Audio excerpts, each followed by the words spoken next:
Foxborough, Massachusetts. The New England Patriots empire is collapsing. Again. Donna T. You see it? The signs are all there.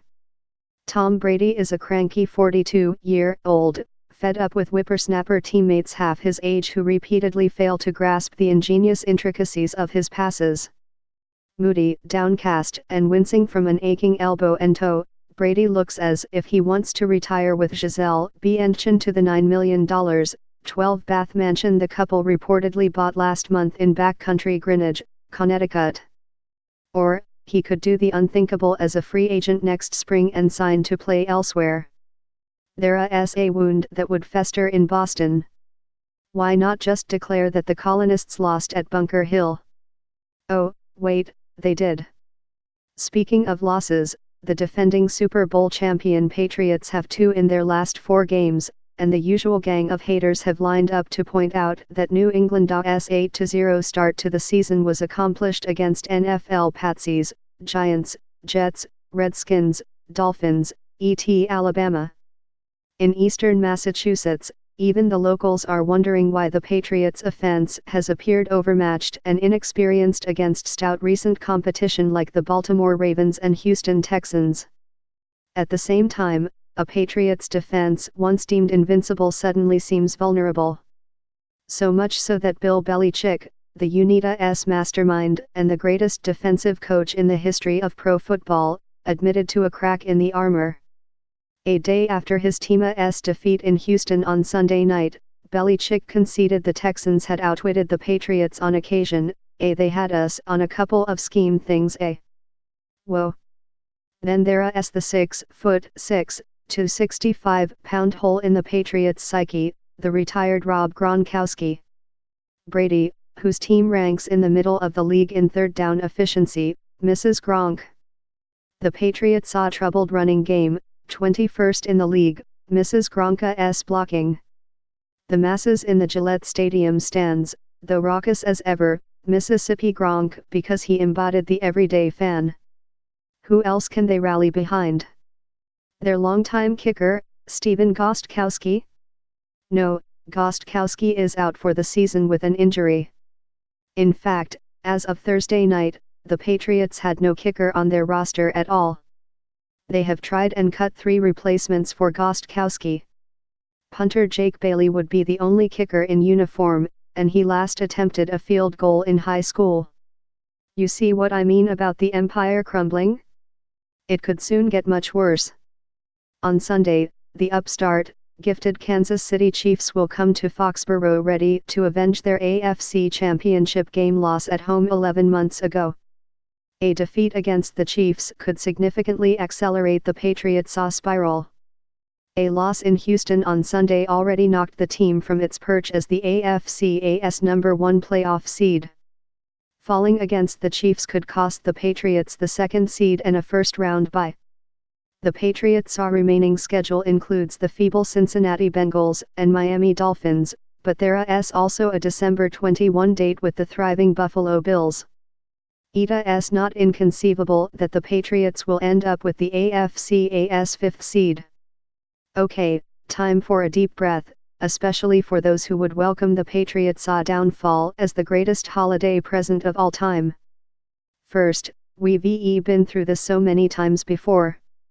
The Patriots' demise was predicted in 2008, when they missed the playoffs for the first time in 6 years. It was also considered just around the corner in 2009, and then in 2013, with a 7-3 record in late November, the historically low unemployment rates to fall much more. Gains in employment going forward will have to come from an increase in the labor force, he wrote.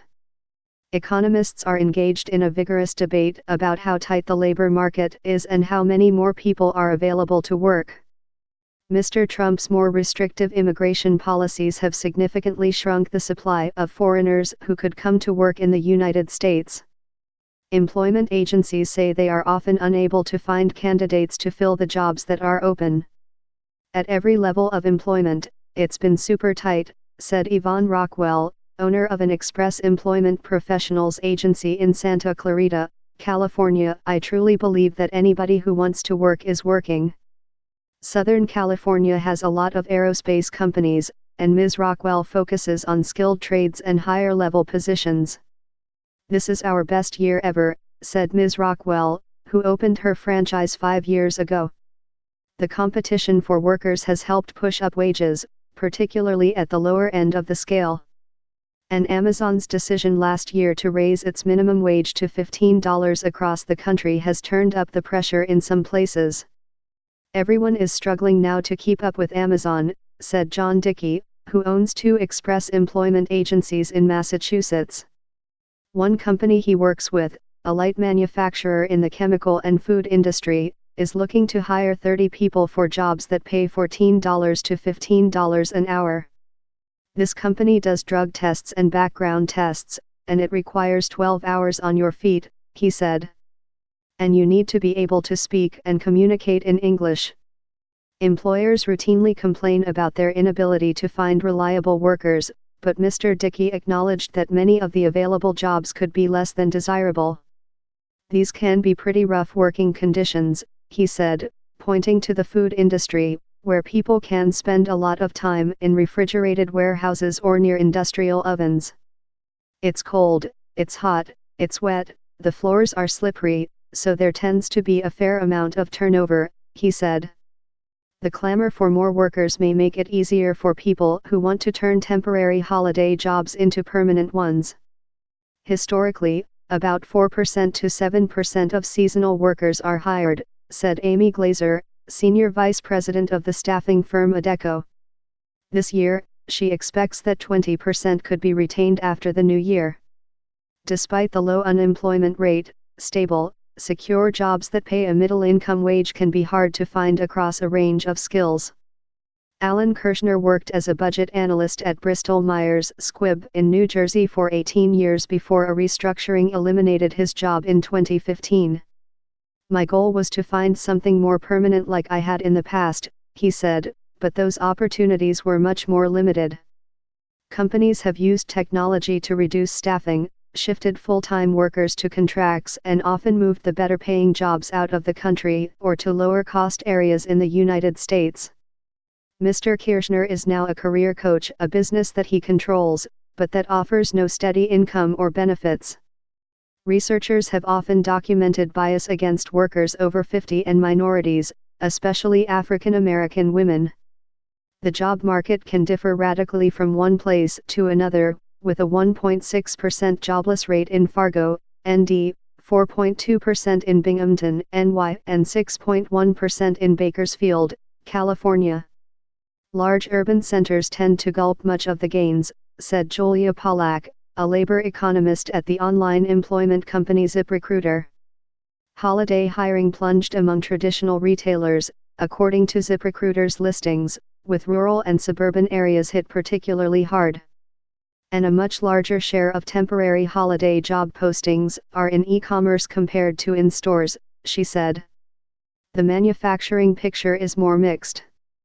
Overall, job postings have increased," Ms. Pollack said, "but they differ radically by type.